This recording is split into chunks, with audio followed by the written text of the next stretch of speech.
देखो, अगर हमने गांव के लोगों को ये बात बता दी कि तुम ही राजकुमारी मेघालय हो, तो हो सकता है वो लोग तुम पर गुस्सा करें। हमें थोड़ी समझदारी से काम लेना होगा। लेकिन हम कर क्या सकते हैं? कैसे पता करें कि पिताजी महाराज और मेघालय का आगे क्या हुआ? रुको, हमें महाराज और राजकुमारी मेघालय के बारे में तो पता है ना। अब बेरमपुर पुराण खत्म हो गया तो जरूरी नहीं कि बात की कहानी भी इतिहास से मिट गई हो। तुम कहना क्या चाहती हो इशिता? मेरा मतलब है कि हमें हिस्ट्री के प्रोफेसर नवीन से बात करनी चाहिए।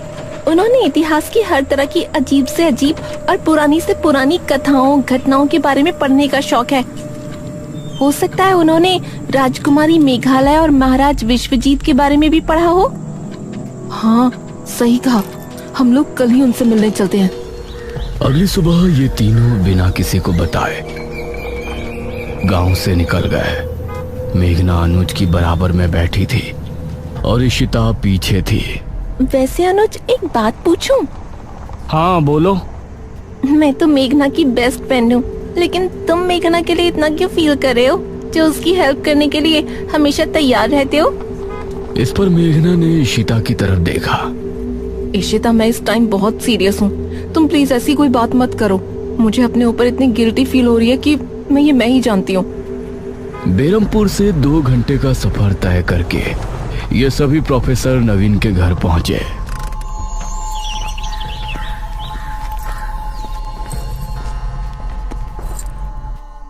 हेलो प्रोफेसर नवीन।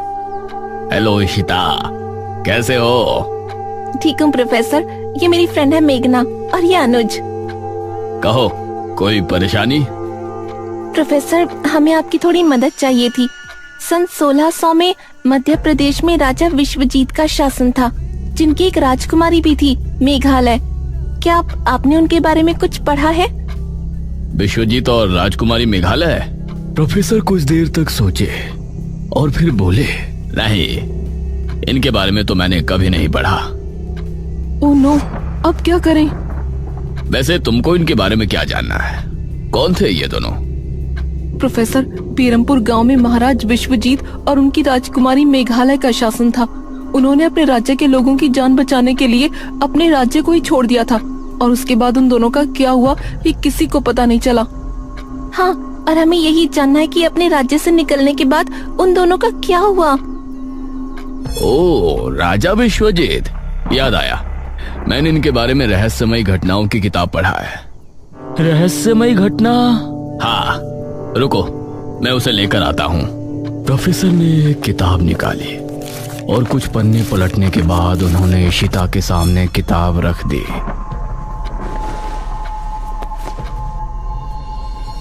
सन 1600 में जनकपुरी में एक अधेड़ उम्र का आदमी पहुंचा और वो एक सेठ के यहाँ काम करने लगा। सेठ ये देखकर हैरान था कि उस आदमी का चाल चलन, बोलने का तरीका, उठने बैठने, खाने पीने का अंदाज बिल्कुल राजा महाराजाओं वाला था। लेकिन पूछने पर वो बताता था कि वो एक मजदूर का बेटा है और अब अनाथ है। लेकिन इसके बावजूद किसी को उसकी बात पर भरोसा नहीं था। रात को सोते समय वो बार बार राजकुमारी मेघालय का नाम पुकारा करता था। धीरे धीरे उसकी तबीयत बहुत खराब होने लगी और उसके माथे पर हमेशा चिंता की लकीरें नजर आती थीं। कुछ ही महीनों में उसकी हालत बहुत बुरी हो गई और वो मरने के कगार पर आ गया। उसकी आखिरी ख्वाहिश भी बड़ी अजीब थी।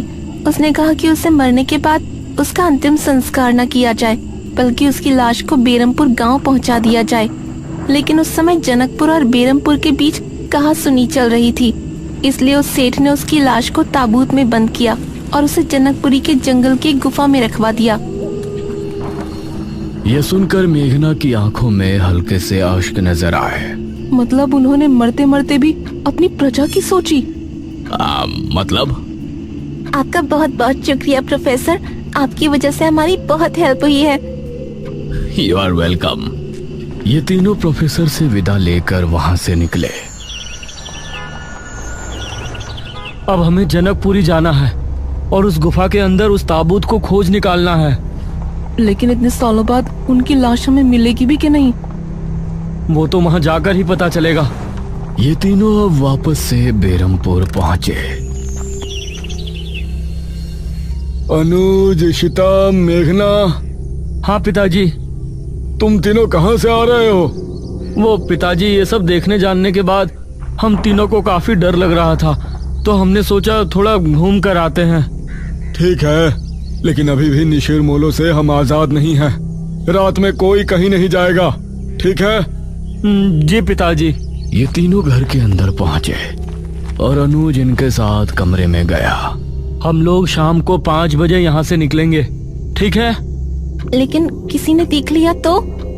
कोई नहीं देखेगा। हम वहाँ जाएंगे, महाराज विश्वजीत की लाश ढूंढेंगे और उसे लाकर खंडहर में रख देंगे। बाकी का प्लान बाद में करेंगे। ये क्या बातें कर रहे हो तुम तीनों? मुखिया की आवाज सुनकर ये तीनों चौंक पड़े। उस समय मुखिया के साथ तांत्रिक महाराज और ठकुराइन ने भी इनकी बातें सुन ली थी। अब पिताजी, वो क्या अनुज बेटा, जो भी बात है ठीक से बताओ। महाराज विश्वजीत के बारे में तुम क्या बोल रहे थे? निशिर मोलो इसीलिए गांव में घूम रहे हैं क्योंकि उनको महाराज विश्वजीत की लाश चाहिए। उनकी लाश जनकपुरी के जंगल की गुफा में रखी है। लेकिन तुमको ये सब कैसे पता? और जैसा कि राजकुमारी मेघालय ने तय किया था कि निशिर मोलो जब ही जाएंगे जब राजकुमारी के कदम बेरमपुर की जमीन पर पड़ेंगे, तो ऐसा कैसे हुआ? इस पर मेघना ने एक कदम आगे बढ़ाया। क्योंकि राजकुमारी यहाँ आ चुकी है। कौन? मैं, मेघना। पिछले जन्म में राजकुमारी मेघालय मैं ही थी। यह सुनकर सभी की हैरानी का कोई ठिकाना नहीं रहा। मुखिया का मुंह खुला का खुला रह गया। ये तुम क्या कह रही हो? हाँ, जब से हम यहाँ आए हैं तभी से वो वापस आए हैं। और वो चाबी जिस तक पहुँचने में हमने आप लोगों की मदद की थी, उसके बारे में भी हमें हमारे सपने में पता चला था, जिसमें हमने हमारे पिछले जन्म के बारे में बहुत कुछ देखा था। जो भी हमने सपने में देखा वो सभी राजमहल में मौजूद है। मेघना की बातें सुनकर इन सभी को अब यकीन हो गया था कि वही राजकुमारी मेघालय है। तो मेघना बेटा, जनकपुरी में हम भी तुम्हारे साथ चलते हैं। उस ताबूत को ढूंढने में हम सभी को मेहनत करनी होगी। यह सुनकर अब इन तीनों की हिम्मत बंध गई थी। अब मुखिया ने भी अपनी गाड़ी निकाली और ये सभी जनकपुर के जंगल की तरफ चल दिए।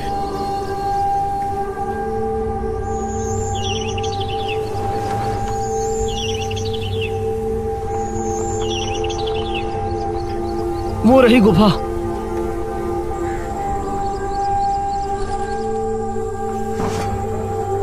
उन्होंने टॉर्च निकाली और फिर गुफा के अंदर रवाना हो गए।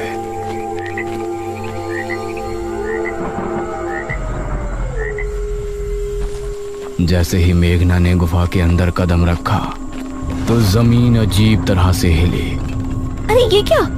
और काफी देर बाद जमीन का हिलना बंद हुआ। लगता है सालों से यहाँ कोई नहीं आया। ये कैसी आवाज है? गुफा में अजीब सी आवाज गूंजी, जैसे कई सारे कीड़े एक साथ रेंग रहे हैं। तभी इनको सामने से काले मकड़ों की फौज आती हुई नजर आई। अरे बचो! ये सभी इधर उधर भागे और छोटे छोटे टीलों पर चढ़ गए। वो सभी मकोड़े तेज शोर के साथ गुफा के बाहर निकल गए। हमें बहुत संभल के चलना होगा। ये फिर से एक साथ सामने की तरफ रवाना हुए। गुफा के अंदर कई जानवरों की लाशें और कंकाल नजर आ रहे थे, जो एक बहुत ही डरावना माहौल बनाने में कामयाब हो रहे थे। कुछ देर बाद इन सभी को सामने घना अंधेरा नजर आया। वहाँ तो बहुत अंधेरा है। लगता है गुफा खत्म होने वाली है। ये सभी धीमी रफ्तार से आगे बढ़ते रहे। उसी समय गुफा में एक कोने में एक ताबूत रखा हुआ था। अचानक से उससे धम धम की आवाज आने लगी। ऐसा लग रहा था जैसे कोई उसे अंदर से पीट रहा हो। इधर ये सभी अब काफी आगे आ चुके थे। ये गुफा तो खत्म होने का नाम ही नहीं ले रही और अंधेरा बढ़ता जा रहा है। मुझे तो अब डर लगने लगा है। तकरीबन 10 मिनट तक और चलने के बाद इनको सामने एक ताबूत नजर आया। ग्रेट, ये रहा ताबूत। इसे खोलकर देखें। नहीं, इसे यहाँ खोलना ठीक नहीं होगा। इसे पहले गांव ले चलते हैं, उसके बाद ही खोलेंगे। इन्होंने ताबूत को बाहर निकाला। उसके बाद ये सभी ताबूत समेत गांव में लौट आए। उस समय चौक पर ठकुराइन के साथ सभी गांव के लोग जमा थे। अरे तांत्रिक महाराज, ये ताबूत कैसा है? बस ये समझ लीजिए कि आज हमारी परेशानी दूर हो सकती है। इस ताबूत को उतारो। गांव के लोगों ने ताबूत को उतारा और नीचे रखा। उसके बाद मेघना आगे बढ़ी और उसने ताबूत के ढक्कन पर हाथ रखा। सभी गांव के लोग ये देख हैरान थे कि शहर से आई ये लड़की ही इस ताबूत को क्यों खोल रही है। मेघना ने एक लंबी सांस भरी और फिर झट से उसे खोल दिया। ताबूत के खुलते ही सभी लोग हैरान रह गए। उसके अंदर अभी भी महाराज का कंकाल था, जिसके गले में कीमती मालाएं और शाही लॉकेट डला हुआ था। उसे देखते हुए मेघना की आंख में हल्के से आंसू छलक आए। पिताश्री, अरे ये क्या कर रही है? अंधेरा होने वाला है। आज आप सभी अपने घरों से बिल्कुल बाहर नहीं निकलेंगे। कोई खिड़की, कोई दरवाजा खुला ना रहे। सब कुछ बंद रखकर यही प्रार्थना करेंगे कि आज रात हम सभी को निशिर मोलो से हमेशा के लिए छुटकारा मिल जाए। सभी ने तांत्रिक महाराज की बातों को स्वीकार किया और एक एक करके सभी अपने घरों में चले गए। सभी खिड़की और दरवाजे बंद हो गए। चौक पर इस समय सिर्फ ये 6 लोग खड़े थे। अनुज मेघना को बड़ी गौर से देख रहा था। तांत्रिक महाराज, लेकिन निशिर मोलो पिताजी के शव को लेकर कहाँ जाएंगे? ये तो हमें भी नहीं पता पुत्री।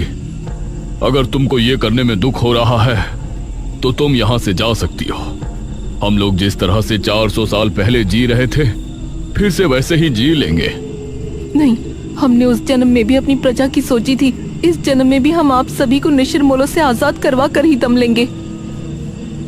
उस समय सभी को मेघना में राजकुमारी मेघालय की झलक नजर आ रही थी। धीरे धीरे रात के 9 बज गए और गांव में निशिर मोलो की आवाज गूंजने लगी।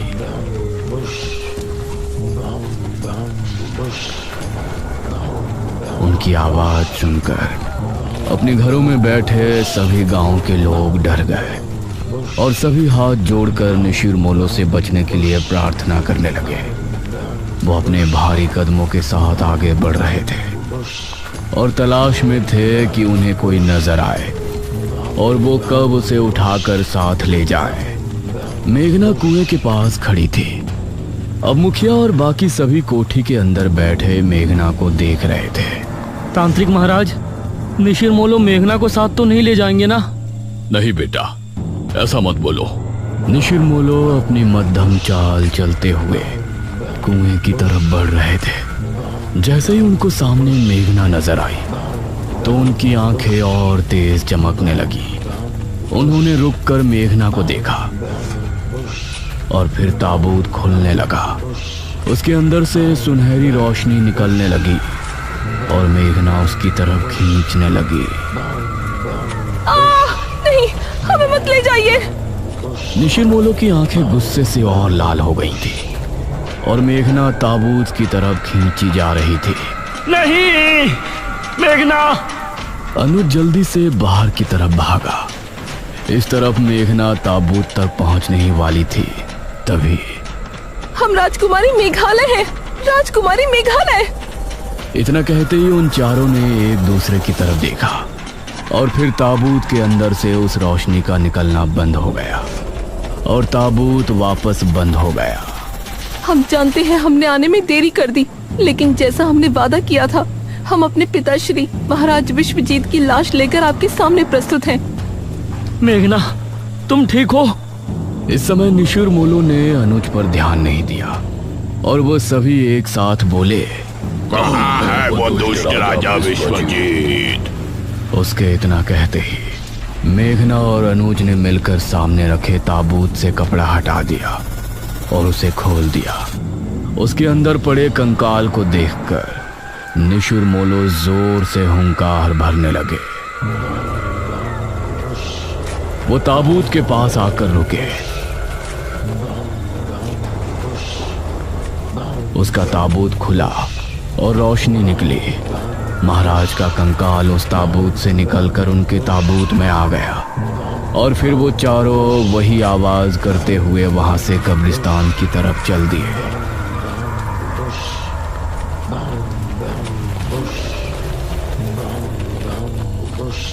उनके जाते ही बाकी सभी लोग भी कोठी से बाहर आ गए। मेघना तो ठीक है? हाँ। बेटी, हम तुम्हारा धन्यवाद किस मुंह से करें, कुछ भी समझ में नहीं आ रहा। मुझे खुशी है कि जो परेशानी मेरे कदम रखने की वजह से गांव में आई थी, मैंने उसको आप सभी की मदद से दूर कर दिया है। उसके बाद मेघना ने अनुज की तरफ देखा और मुस्कुरा दी। अनुज ने भी मेघना को स्माइल पास की।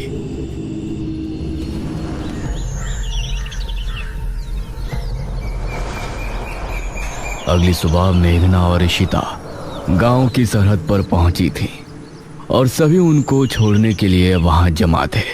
इशिता, मेघना, आओ बैठो। शहर जाने वाली बस 11 बजे आ जाएगी। ठीक है मुखिया जी, नमस्ते। नमस्ते अंकल एंड आंटी, हमसे कोई गलती हुई हो तो माफ कर देना। अरे नहीं बेटी, तुम दोनों तो बहुत ही अच्छी हो। मैं ही बेवजह बात बात पर भड़क रही थी। मेघना और इशिता गाड़ी में बैठी।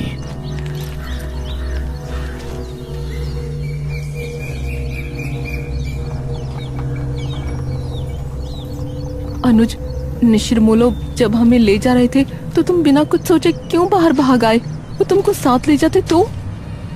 अरे, तुमको मुसीबत में देखकर मैं अंदर कैसे बैठा रह सकता था?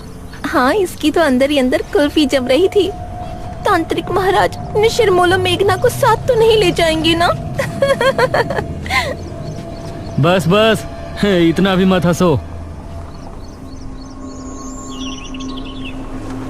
अनुज ने मेघना और इशिता को बस में बैठाया और जब तक बस आगे नहीं बढ़ी वो वहीं खड़ा उन्हें देखता रहा। मेघना भी खिड़की से तब तक उसे देखती रही जब तक वो बस स्टॉप से आगे नहीं निकल आए।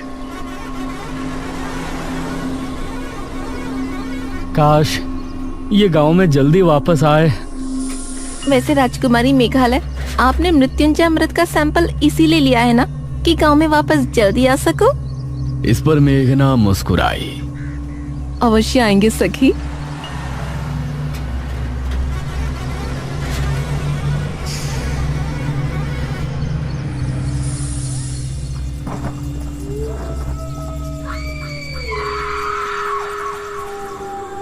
उस रात बेरमपुर गांव के लोग बहुत ही खुश थे और इस तरफ मेघना किसी सोच में डूबी थी। इशिता, वो दमयंती किस गुफा में है? इसका पता तो हमने लगाया ही नहीं ना। तभी जनकपुर का माहौल बदल गया था। तेज तूफानी हवाएं चलने लगी और आसमान में काले बादल छा गए। हे भगवान, आज तो लगता है तूफान आने वाला है। आसमान में बिजली कड़क कर बार बार गुफा पर गिर रही थी। उसकी गहराई में एक और ताबूत रखा था जो पिछली बार भी हमने देखा था। उसके अंदर से धम धम की आवाज हुई और फिर उसका ढक्कन खुल गया। धीरे से उसके अंदर से दमयंती बाहर आई। उसके चेहरे पर अजीब सी मुस्कान थी। उसकी आंखें लाल लाल चमक रही थी और नाखून बहुत पैने हो गए थे। हम जाग उठे हैं, हम फिर से आजाद हो गए, आजाद हो गए हम। वो भयानक अंदाज में हंसती हुई गुफा से बाहर की ओर बढ़ गई। उसके चेहरे पर एक रहस्यमय मुस्कान थी जो आने वाले खतरे की तरफ इशारा कर रही थी।